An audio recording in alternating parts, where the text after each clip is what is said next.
Hi అండి అందరికీ. సప్త శనివారాల పూజ చేస్తున్నాను. ఇది 2వ వారం అండి నేను చేయడం. దానికోసం పిండి తీసుకున్నానండి. బియ్యం పిండి, నెయ్యి, కొంచెం బెల్లం వేసి ఒక ముద్దగా చేయాలండి. వాటర్ వేసి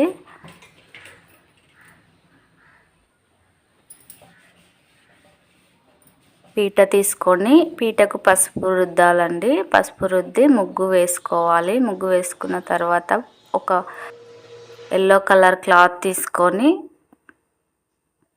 బియ్యం పోసి పసుపు కుంకుమ వేసుకొని ఫోటోను ఏర్పాటు చేసుకోవాలండి.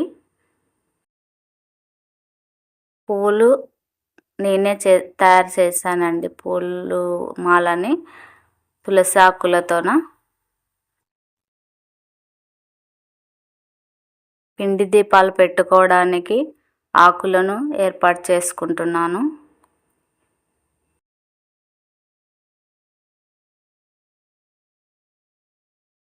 తమలపాకులకు బొట్లు పెట్టుకోవాలండి. గంధం, కుంకుమ బొట్లు.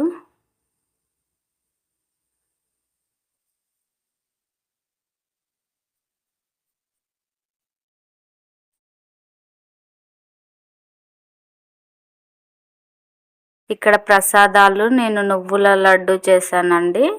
బెల్లం నువ్వులు కలిపి లడ్లు చేశాను 7 ఉండేటట్టు. వెంకటేశ్వర్ల స్వామికి 7 ఉండాలి కాబట్టి 7 లడ్లు చేశానండి. వడపప్పు పానకం చేశానండి. చలిమిడి చేశానండి. అరటి పండ్లు 7 ఉండేటట్లు చూసుకున్నాను. ఇక్కడ పసుపు వినాయకుని కూడా చేయాలండి. పసుపు వినాయకుడికి ఫస్ట్ పూజ చేసుకున్న తర్వాత శ్రీనివాసునికి పూజ చేయాలి.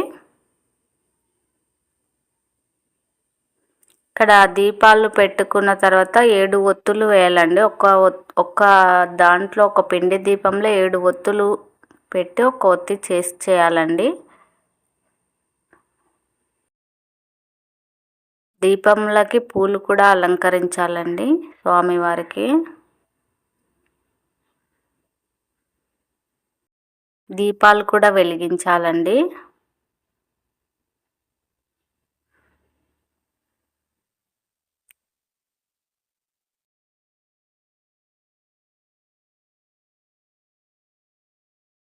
స్వామివారికి ఎంతో ఇష్టమైన పిండి దీపాలను పెట్టుకోవడం వల్ల మనం కోరుకున్న కోరికలు నెరవేరుతాయని అందరూ నమ్ముతారండి. 7 అరటి పండ్లు కూడా కంపల్సరీ పెట్టుకోవాలండి. కొబ్బరికాయ కూడా కంపల్సరీ కొట్టాలండి.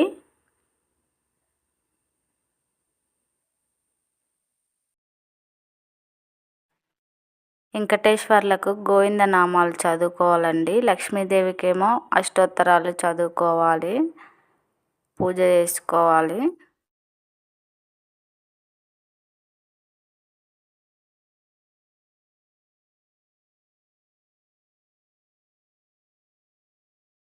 మనసులో ఏదన్నా కోరిక కోరుకొని మనం అనుకున్న పనులు మంచిగా నెరవేరాలని మనం దేవుడికి పూజిస్తే మంచి జరుగుతుందని విశ్వాసం అండి. అందుకే నేను కూడా పూజ స్టార్ట్ చేశానండి. ఇది 2వ వారం అండి. అందరూ మంచిగా ఉండాలని మనస్ఫూర్తిగా కోరుకుంటున్నానండి.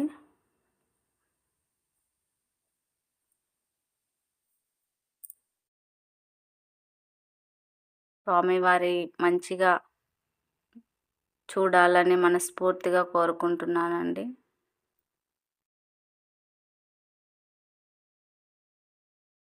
పూజ మంచిగా చేశానండి. పూజ చేయడం వల్ల మంచిగా అనిపిస్తుందండి నాకైతే.